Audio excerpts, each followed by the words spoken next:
हिंदू धर्म ग्रंथों में अनेक ऐसे अस्त्रों का उल्लेख मिलता है जिनमें प्रयोग की गई तकनीक आज के वैज्ञानिकों की कल्पना से भी परे है। दोस्तों, हम आपको ब्रह्मास्त्र से भी कई अधिक शक्तिशाली अस्त्रों के विषय में बताएंगे। तो आइए जानते हैं उन सभी के बारे में। स्वागत है दोस्तों आपका हमारे चैनल समय चक्र में। ब्रह्मास्त्र। अब यदि हम महाभारत काल के अस्त्रों की बात करें तो सबसे पहले ब्रह्मास्त्र का नाम आता है। इस अस्त्र में ऐसी खूबियां थी जिनके सामने अच्छे अच्छे योद्धा घुटने टेक देते थे। इसकी विशेषता थी कि जो भी इसे प्रयोग करता था वो लक्ष्य को बिना नष्ट किए ही ब्रह्मास्त्र को वापस ले सकता था। चूंकि ब्रह्मास्त्र परमाणु हथियार के समान था, महर्षि वेदव्यास ने लिखा है कि जिस स्थान पर ब्रह्मास्त्र प्रयोग किया जाता था उस स्थान पर 12 वर्ष तक जीव जंतु, पेड़ पौधे आदि की उत्पत्ति असंभव थी। महाभारत के जिन पात्रों को ब्रह्मास्त्र का ज्ञान था उनके नाम क्रमशः भगवान परशुराम, गुरु द्रोणाचार्य, भीष्म पितामह, गुरु कृपाचार्य, भगवान कृष्ण, अर्जुन, प्रद्युम्न, सात्यकी और कर्ण है। यद्यपि कर्ण परशुराम द्वारा दिए श्राप के कारण ब्रह्मास्त्र का संपूर्ण ज्ञान महाभारत में उस क्षण भूल गया जब उसे उसकी सबसे अधिक आवश्यकता थी। ब्रह्मशीर्ष अस्त्र। दोस्तों, कहा जाता है कि ब्रह्मास्त्र ब्रह्मा जी के एक सिर को प्रदर्शित करता है, जबकि ब्रह्मशीर्ष अस्त्र ब्रह्मा के 4 सिरों को प्रदर्शित करता है। इसीलिए इसे ब्रह्मास्त्र से 4 गुना अधिक शक्तिशाली बताया गया है। ब्रह्मास्त्र की तुलना वर्तमान के परमाणु बम, जबकि ब्रह्मशीर्ष की तुलना हाइड्रोजन बम से की जा सकती है। यदि कोई ब्रह्मशीर्ष अस्त्र को इसकी पूरी क्षमता का उपयोग करते हुए चला सकता तो यह संपूर्ण पृथ्वी को नष्ट कर सकने में सक्षम था। पुराणों में उल्लेखनीय है कि जब ब्रह्मशीर्ष अस्त्र का प्रयोग किया जाता था तो आकाश से अग्नि वर्षा होती थी और वर्षों तक उस स्थान पर बारिश नहीं होती थी।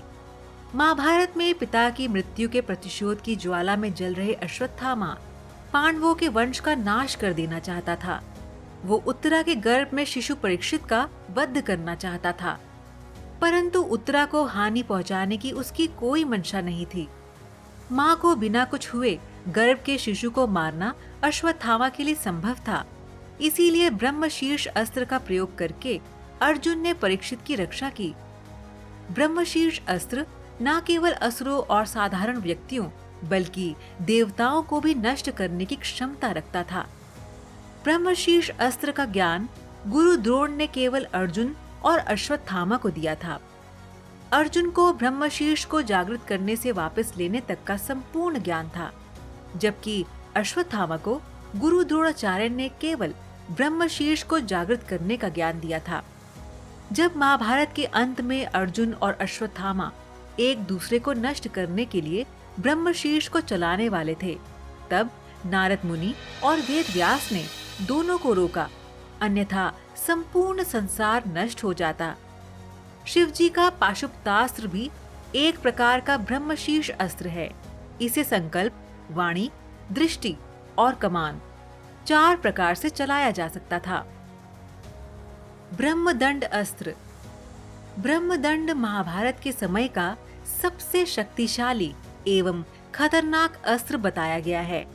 यह अस्त्र हर उस अस्त्र की शक्ति को क्षीण करने में समर्थ था जो इसके विरुद्ध चलाया जाता था। प्राचीन ब्रह्मांड विज्ञान शास्त्र के अनुसार ब्रह्मदंड अस्त्र 14 आकाश गंगाओं को विध्वंस करने में सक्षम था। यह इतना शक्तिशाली था कि ब्रह्मास्त्र एवं ब्रह्मशीर्ष जैसे अस्त्रों को भी प्रभावहीन कर सकता था। इसका उल्लेख रामायण में भी मिलता है, जब महर्षि विश्वामित्र ने महर्षि वशिष्ठ को नष्ट करने के लिए ब्रह्मास्त्र चलाया था, परंतु वशिष्ठ के ब्रह्मदंड अस्त्र ने ब्रह्मास्त्र को क्षीण करके उसे निगल लिया। नारायणास्त्र। नारायणास्त्र भगवान विष्णु का अस्त्र है, जिसका सामना इतिहास का कोई अस्त्र नहीं कर सकता था। कहा जाता है कि यदि नारायणास्त्र का एक बार प्रयोग हो जाता था तो इसे कोई भी शक्ति रोक पाने में असमर्थ थी। नारायणास्त्र को यदि कोई एक बार चला देता था तो यह किसी भी प्रकार से शत्रु का वध करके ही वापस आता था। नारायणास्त्र को शांत करने का एक ही तरीका था और वो था समर्पण। इस अस्त्र को केवल समर्पण का भाव ही शांत कर सकता था। इस अस्त्र का विरोध करने वाले का विनाश निश्चित था। इसीलिए जब महाभारत में अश्वत्थामा ने नारायणास्त्र चलाया था, तब भगवान कृष्ण ने सबको अपने अपने अस्त्र फेंकने का आदेश दिया, क्योंकि यदि किसी के हाथ में धनुष अथवा बाण रह जाता तो उसका सर्वनाश निश्चित था। तो दर्शकों, हम उम्मीद करते हैं कि आपको ये वीडियो पसंद आया होगा। जाने से पहले हमारे इस वीडियो को लाइक और शेयर करना ना भूलें और इसी तरह की और ज्ञानवर्धक वीडियोस देखने के लिए हमारे चैनल समय चक्र को सब्सक्राइब करना ना भूलें। धन्यवाद।